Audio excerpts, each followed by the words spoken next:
the circle, draw the circle. Hey friends, Pastor Greg here from St. Paul's United Methodist Church and Wesley Foundation. I'm excited to greet you today as we think about kind of where we've been the last few weeks and where we're headed.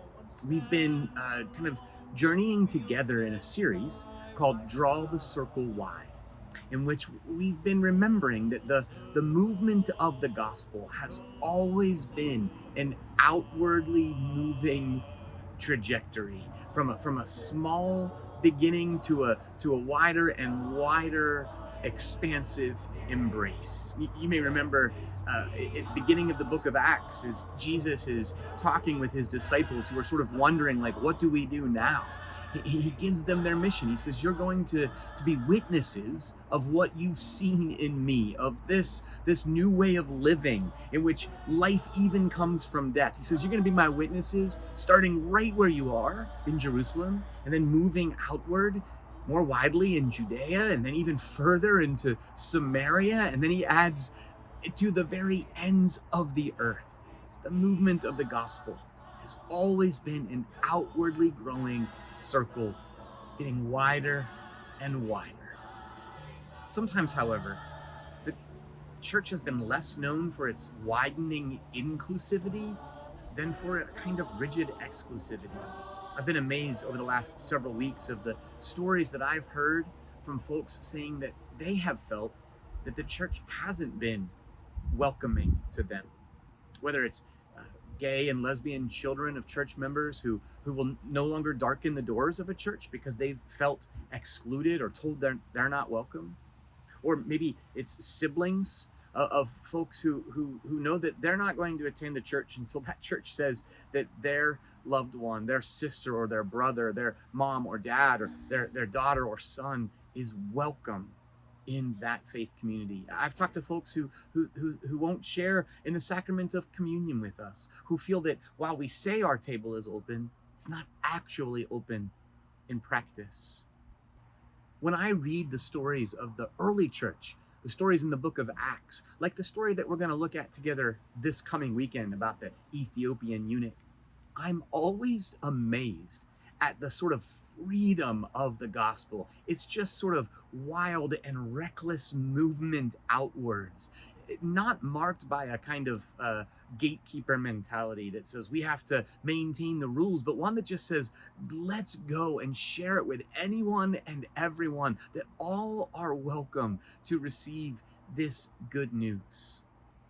I hold a hope for the church that we too could be known for our love, like Jesus says in John 13, not for our rule following, that we could be known not for our right opinions or right beliefs, but for our right relationships.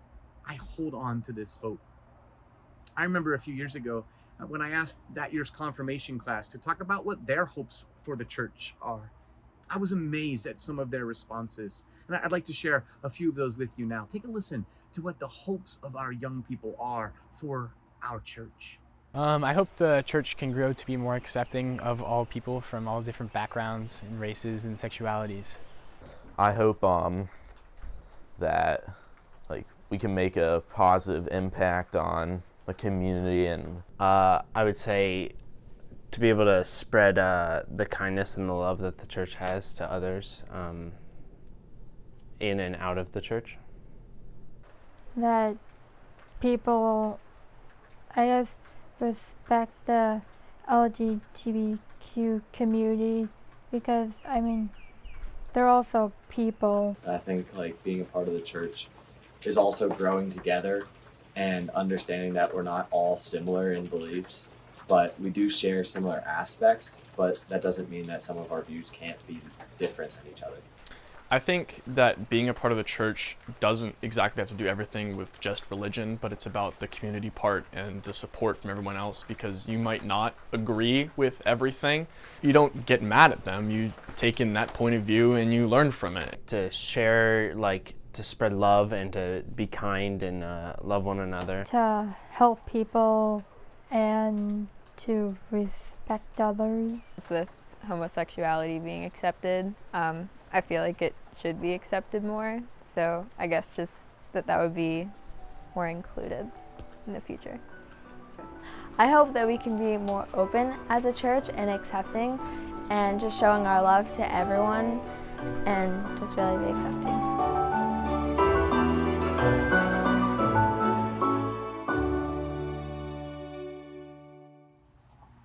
It's so inspiring to hear the stories and the dreams and the hopes of these young people as they remind us of the call to move away from a church that's building barriers to one that's tearing down walls between us.